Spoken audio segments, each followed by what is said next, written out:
यार मैं जिस बंदे की फोटो लाई है ना, ਇਹਦਾ नाम है अलाउद्दीन।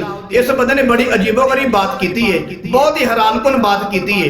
मेरा दिल नहीं करता जी मैं गल का जवाब देवां, लेकिन सोचा कि इस बंदे ने पता नहीं कितनी मेहनत की है, कितनी खोज की है, इस बंदे ने कितनी गहराई जो गल कढ़ी है और इन्हें समझा कि मैं बड़ी वड्डी गल कर छड़ी है, मैं कोई बड़ा वड्डा मारका मार छड़िया है। तो मैं सोचा चलो यार इहदी गल का जवाब दे ही दईए।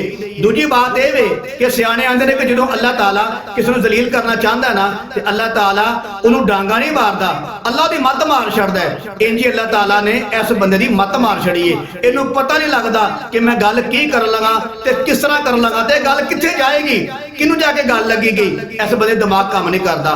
अगली बात यह है कि वीडियो मेरे को है वेदी, मैं वीडियो ला सकना, लेकिन ये बंदा बड़ा कम ज़रफ है, बड़ा घटिया और माड़े दिमाग का बंदा है कि जो वीडियो लाई है ना, ये फौरन यूट्यूब पर शिकायत लगा के ना ते साडी वीडियो ते कॉपीराइट मरवा छड़दा है। मैं तां दी वीडियो लांदा नहीं, वगर ना कसम बखुदा मेरे को वीडियो ਇਹਦੀ मौजूद है। ते हुण मैं तुहानू दसना कि मैं ਇਹਦੀ ਕਿਹੜੀ ਗੱਲ ਦਾ ਜਵਾਬ ਦੇਣ लगा वां। तवज्जो करियो, ਇਹਨੇ वीडियो बनाई है ते वीडियो च आखिया कि मैं रहना बाहर दे मुल्क, मैं रहना बाहर दे कंट्री दे अंदर, ते आंदा है कि जेडे पाकिस्तान दे लोग ने ना उन्हां दी जिंदगी साडे बाहर दे कंट्री दे कुत्तियां नालों भी बदतर है। समझ लग गई जी। इन्हें आख्या कि जेडे साडे बाहर दे कंट्री दे कुत्ते ने ना उन्हां नालों भी बदतर जिंदगी पाकिस्तानियां दी है। ते हुण मैं जवाब देना जनाब अलाउद्दीन साहब, तवज्जो फरमायो मेरे प्यारे भाई, तुसीं हो पाकिस्तान दे रहण वाले, तुसीं गए हो बाहर दे मुल्क, दसो हां जरा तुहाडे मां बाप कित्थे रहिंदे ने? पाकिस्तान च रहिंदे ना? ते की ख्याल है उन्हां दी जिंदगी भी तुहाडे कुत्तियां नालों बदतर है?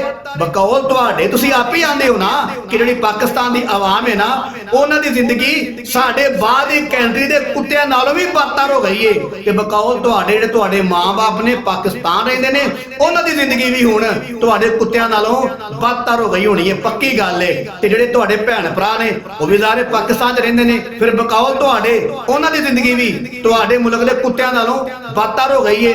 ते उस तो बाद जिहड़ा तेरा दादा है, दादी है, नाना है, नानी है, सारा कुंबा कबीला है वो तकरीबन रहिंदा है पाकिस्तान दे अंदर। फिर मालूम होया कि उन्हां दी जिंदगी भी तुहाडे मुल्क दे कुत्तियां नालों बदतर है।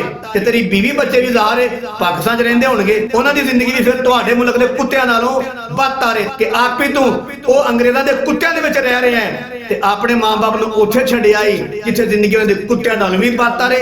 फिर तेरे वास्ते डुब मरन दा मकाम नहीं कि आप ही तू अंग्रेज़ां दे कुत्तियां दे नाल रह रहे हैं। उन्हां दी जिंदगी भी अच्छी, तेरी जिंदगी भी अच्छी, ते ज़ाहिर है तेरी जिंदगी ते अच्छी होनी है क्योंकि तू अंग्रेज़ां दे कुत्तियां नाल रह रहे हैं। ते वेख लै बड़े अफसोस ते दुख दी गल है कि तू अपने मां बाप दे बारे भी की जुमला बोल छड़िया है कि मेरे मां बाप दी जिंदगी भी साडे मुल्क दे कुत्तियां नालों बदतर है।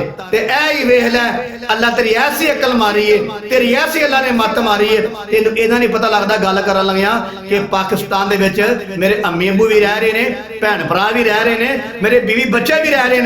अगर मैं यह गल करांगा तो इस गल की जद विच मेरे अम्मी अबू भी आउणगे, भैन भरा भी आउणगे ते मेरे बीवी बच्चे भी आउणगे कि वेख लै तू अपनी ज़बान के अंदर कह रहे हैं बकौल तेरे कि तेरे मां बाप जिहड़े ने उन्हां दी जिंदगी भी तेरे मुल्क दे कुत्तियां नालों बदतर है। ते मालूम होया जिस जमात नाल तेरा ताल्लुक है उस जमात की नहूसत ये वे कि तू अपने मां बाप नूं, अपने भैन भरावां नूं, अपने बीवी बच्चों नूं यह कहण ते तैयार हो गया है कि इन्हां दी जिंदगी साडे मुल्क दे कुत्तियां नालों भी बदतर है।